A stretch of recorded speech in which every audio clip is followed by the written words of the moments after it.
नमस्कार दोस्तों, स्वागत है आपका मेरी जीके की पाठशाला में। और मैं पढ़ा रही हूँ आपको कंप्लीट इंडियन पॉलिटी।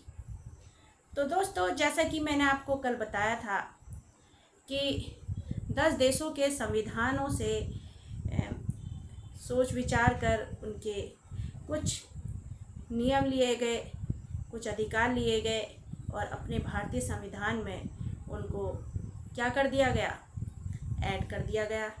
और हमारा भारतीय संविधान जो है सबसे बड़ा संविधान भी है। और इन 10 देशों के संविधानों को देखकर हमारे भारतीय संविधान में कुछ नियम लिखे गए, तो उनके बारे में हम आज पढ़ेंगे। ठीक है। कल मैंने आपको पूरे 10 देशों के संविधानों में से क्या क्या लिया गया सब आपको बता दिया था। अगर आपने नहीं देखा होगा तो एक बार फिर से देख लीजिएगा। और शुरू करते हैं अपनी आज की क्लास को। तो दोस्तों, जिनमें अकेले चलने का हौसला होता है, जिनमें अकेले चलने का हौसला होता है, एक दिन उनके पीछे पूरा काफिला होता है। जिनके अंदर ना अकेले चलने का एक हौसला होता है कि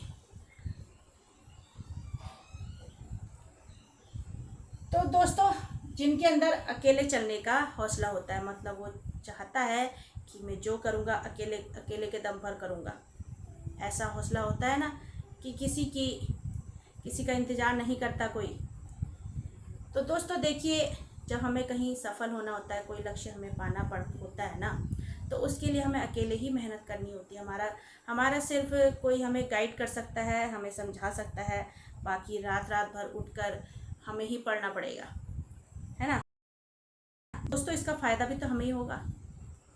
अगर हम रात रात भर बैठ के पढ़ेंगे और उसके बाद जब हमारा रिजल्ट आएगा, हम सक्सेस हो जाएंगे, तो हमें ही तो फ़ायदा होगा।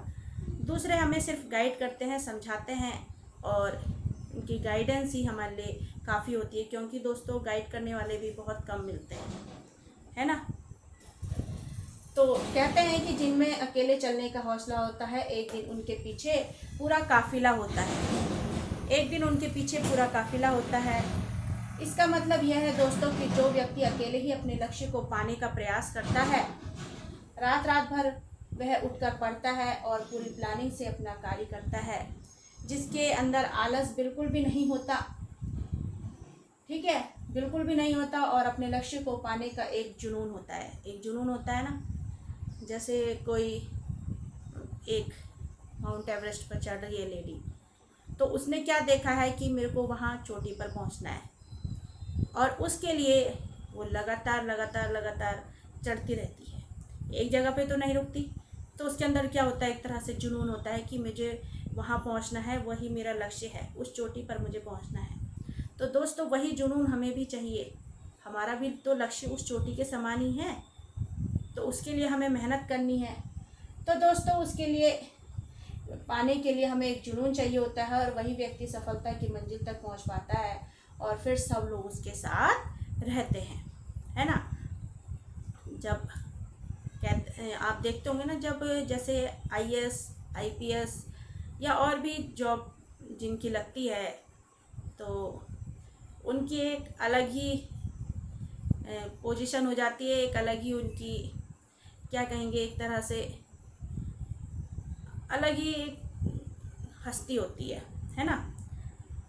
तो दोस्तों ऐसे ही हर पर्सन के संग होता है कि जो अपने लक्ष्य को पा लेता है, तो वो एक पूरे क्या कहते हैं कि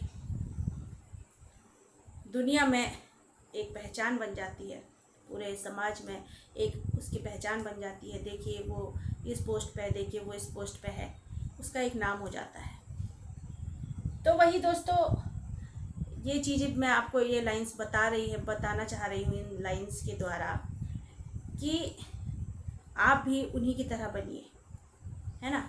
अपना टाइम बिल्कुल भी बर्बाद मत करिए, ज़्यादा से ज़्यादा अपना टाइम यूटिलाइज़ कीजिए, और देखिए कि कहाँ कमी रह जा रही है, और फिर उसके लिए थोड़ा और प्रयास कीजिए, क्योंकि कहते हैं कि मेहनत करने वाले की कभी हार नहीं होती, है ना।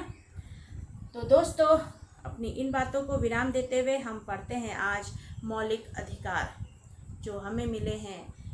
कहाँ से? अमेरिका के संविधान के द्वारा मिले हैं मौलिक अधिकार। 1215 में इंग्लैंड में एक छोटी सी क्रांति हुई। ठीक है, कैसे आए ये मौलिक अधिकार, कैसे मिले हमें, उनके बारे में आपको बता रही हूँ।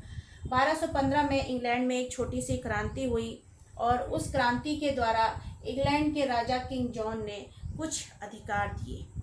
इंग्लैंड के राजा किंग जॉन ने कुछ अधिकार दिए और इन्हीं अधिकारों को मैग्ना कार्टा कहा जाता है। और यही से मौलिक अधिकारों का क्या हो जाता है? सफ़र शुरू हो जाता है। मौलिक अधिकारों का सफ़र शुरू हो जाता है। 1789 में अमेरिका का संविधान बनकर तैयार हो गया और इसी संविधान के द्वारा नागरिकों को कुछ अधिकार मिले। ठीक है, और यही अधिकार भारत के लोगों को भी, क्योंकि वहीं से तो लिए गए हैं मौलिक अधिकार। और जब ये अधिकार उन लोगों को मिले, अमेरिका के लोगों को मिले, तो वही हमें भारत में भी मिले। ठीक है, अब दोस्तों मौलिक अधिकारों को मौलिक क्यों कहा गया? ऐसा कभी सोचा? क्योंकि दोस्तों यह इसलिए कहा गया क्योंकि यह नागरिकों को संविधान के द्वारा मिले हैं, इसलिए इन्हें मौलिक अधिकार कहा गया। और यह भी कहा गया कि इन मौलिक अधिकारों का सरकार जो है उल्लंघन नहीं कर सकती। सरकार जो है इन मौलिक अधिकारों का उल्लंघन नहीं कर सकती। जैसे अनुच्छेद 19 में सभी नागरिकों को व्यापार करने का अधिकार मिला हुआ है, लेकिन अगर सरकार ऐसा कानून बना दे कि अब जो शिक्षित लोग हैं वही क्या कर सकेंगे? व्यापार कर सकेंगे, तो यह क्या हुआ? एक तरह से उनकी जो कार्य करने का अधिकार था ना, उसका उल्लंघन हो गया। उनके मौलिक अधिकार का उल्लंघन हो गया। तो जो अब यह कानून लेकर क्या करेगी जनता? सुप्रीम कोर्ट के पास जाएगी और सुप्रीम कोर्ट इस कानून को निरस्त कर देगी, क्योंकि वह देखेगी भाई कि शिक्षित ही लोग क्यों व्यापार कर सकते हैं? क्या जो कम पढ़े लिखे हैं उनके अंदर बुद्धि नहीं है जो वो व्यापार नहीं कर सकते? तो यह तो गलत है। तो इसीलिए सुप्रीम कोर्ट के पास गई और उन्होंने इस कानून के बारे में बताया कि इससे ये नुकसान है, तो सुप्रीम कोर्ट ने उस कानून को निरस्त कर दिया। तो ये होता है मौलिक अधिकारों का उल्लंघन। अब मौलिक अधिकार न्याय के योग्य या वाद योग्य भी हैं, अर्थात इन अधिकारों का उल्लंघन होता है तो उसके न्याय के लिए व्यक्ति न्यायालय जा सकता है। ठीक है, तथा समाज के प्रत्येक व्यक्ति को यह सभी मौलिक अधिकार समान रूप से मिले हुए हैं। सभी को मिले हुए हैं समान रूप से। ये नहीं किसी को ज़्यादा मौलिक अधिकार मिले, किसी को कम मिले, सभी को समान रूप से मिले हुए हैं। संविधान में संशोधन की प्रक्रिया के अतिरिक्त मौलिक अधिकारों में किसी भी प्रकार का संशोधन नहीं किया जा सकता। जब हमारा भारतीय संविधान तैयार हुआ तब नागरिकों को कितने अधिकार मिले हुए थे? 7 मौलिक अधिकार मिले हुए थे। एक अधिकार हटा दिया गया और वह कौन सा था? संपत्ति का अधिकार था। और वह कैसे हटाया गया?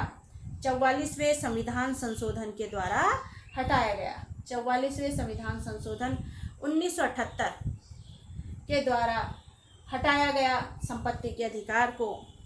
इसलिए अब भारतीय संविधान में भारतीय नागरिकों को 6 अधिकार मिले हुए हैं। और ये 6 मौलिक अधिकार कौन से हैं?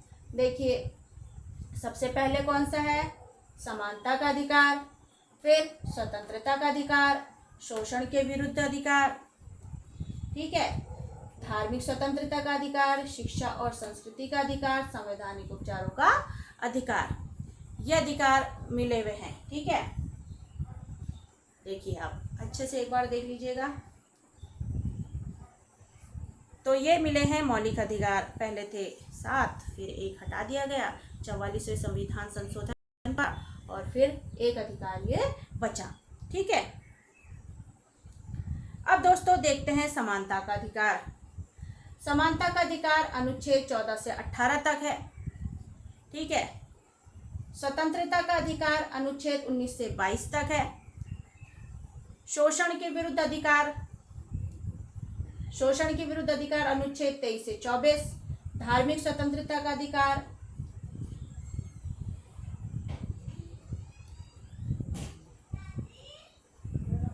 धार्मिक स्वतंत्रता का अधिकार अनुच्छेद 25 से 28, सांस्कृतिक तथा शिक्षा संबंधित अधिकार अनुच्छेद 29 से 30, संवैधानिक उपचारों का अधिकार अनुच्छेद 32। ठीक है। समानता का अधिकार है 14 से 18, फिर स्वतंत्रता का अधिकार 19 से 22, शोषण के विरुद्ध अधिकार 23 से 24, धार्मिक स्वतंत्रता का अधिकार 25 से 28, सांस्कृतिक तथा शिक्षा संबंधित अधिकार 29 से 30, संवैधानिक उपचारों का अधिकार अनुच्छेद 32। ये अधिकार मौलिक अधिकार हमें मिले हुए हैं। ठीक है, भारतीय संविधान के द्वारा। कहाँ से लिए गए? अमेरिका के संविधान से लिए गए हैं। ठीक है।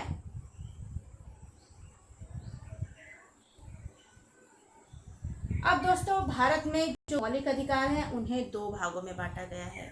एक तो ऐसे अधिकार हैं जो सिर्फ भारतीय नागरिकों को मिले हुए हैं, और एक ऐसे अधिकार हैं जो भारत को भी और विदेशियों को भी मिले हुए हैं। तो देखते हैं। देखिए, ऐसे अधिकार जो सभी नागरिकों अर्थात विदेशियों को भी मिले हैं, और कुछ ऐसे अधिकार जो सिर्फ भारतीय नागरिकों को मिले हैं। तो ये दो भागों में बांटे गए हैं।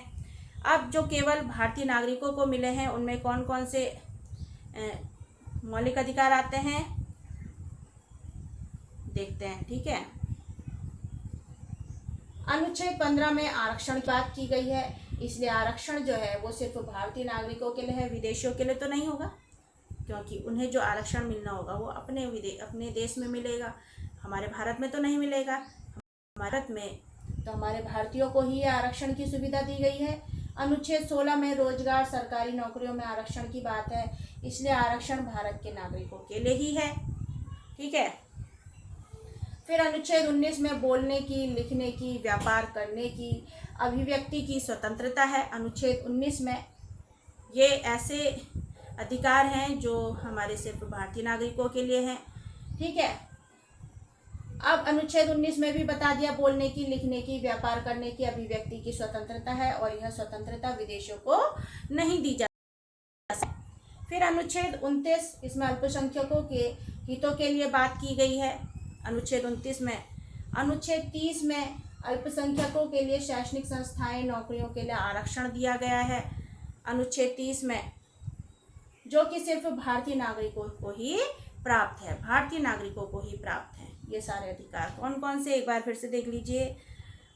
अनुच्छेद 15 में, फिर अनुच्छेद 16, अनुच्छेद 19, अनुच्छेद 29 और अनुच्छेद 30। ये सब ऐसे अधिकार हैं जो सिर्फ भारतीयों के लिए मिले हैं। और अब ऐसे अधिकार जो भारतीयों के लिए और विदेशियों के लिए, दोनों के लिए हैं, तो वो कौन कौन से हैं? अनुच्छेद 14 में सभी को स्वतंत्रता देने की, विधि के समक्ष समता, मतलब हर एक व्यक्ति कानून की नज़र में एक समान होगा, उनमें कोई भेदभाव नहीं होगा।